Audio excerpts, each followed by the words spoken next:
Selamat pagi, salam sejahtera bagi kita sekalian. Kita berjumpa lagi di hari yang baru ini dalam renungan harian Toraya edisi Sabtu 9 Juli 2022. Saudara-saudara, sebelum kita memulai kehidupan kita, mari kita bersekutu membaca dan merenungkan firman Tuhan. Kita berdoa. Ya Tuhan, kami bersyukur kepadamu. Kemurahan-Mu Engkau terus nyatakan dalam kehidupan kami. Hari ini Tuhan, Engkau memberikan hari yang baru bagi kami. Namun sebelum kami memulai kehidupan kami di hari yang baru ini, Tuhan, kami bersekutu membaca dan merenungkan firman-Mu. Berkati kami Tuhan, berikan hikmat kepada kami sehingga kami mampu memahami firman-Mu ini dengan baik dan melakukannya di dalam sepanjang kehidupan kami. Ampunkan salah dan dosa kami Tuhan. Di dalam nama Yesus Kristus, itulah Tuhan dan Juru Selamat kami yang hidup. Amin. Bacaan firman Tuhan pada saat ini dari kitab Yohanes pasal 3 ayat 14 sampai dengan 21. Ayat yang ke-16 saya akan bacakan. Karena begitu besar kasih Allah akan dunia ini, sehingga Ia telah mengaruniakan anaknya yang tunggal, supaya setiap orang yang percaya kepadanya tidak binasa, melainkan beroleh hidup yang kekal. Amin. Bacaan kita diberi tema pada saat ini pengampunan.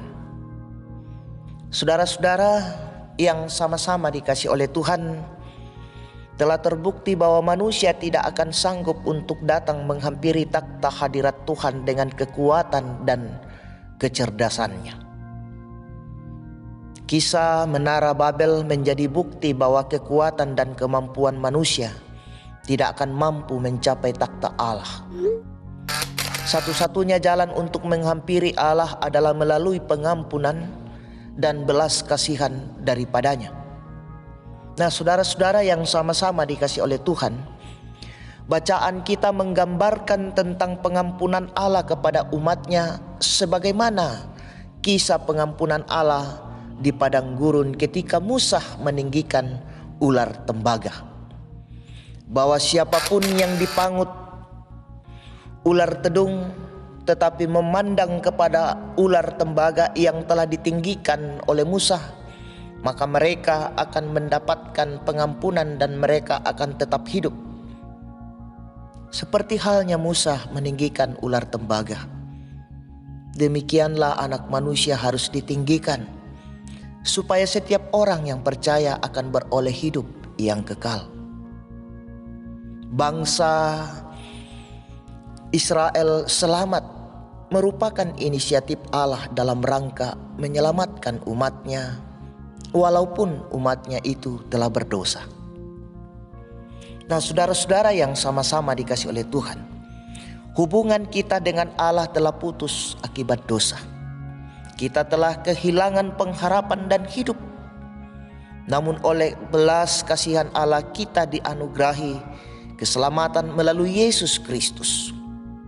Karya penyelamatan Allah dimulai dari pengampunan, dan pengampunan itu melayakkan kita untuk datang menghampiri hadirat-Nya yang kudus.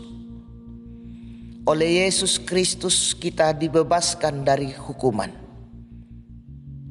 Barang siapa percaya kepadanya, ia tidak akan dihukum. Barang siapa tidak percaya, ia telah berada di bawah hukuman, sebab ia tidak percaya dalam nama Anak Tunggal Allah. Datanglah kepadanya dan mengakui segala dosa kita, maka Dia oleh belas kasihan-Nya akan mengampuni kita. Amin. Mari kita berdoa. Ya Tuhan, kami bersyukur kepadamu dan bersuka cita atas waktu yang Engkau anugerahkan kepada kami pada saat ini. Kami bersekutu membaca dan merenungkan firman-Mu. Mampukan kami Tuhan untuk dapat memahami firman-Mu ini dengan baik dan menerjemahkannya di dalam kehidupan kami ya Tuhan.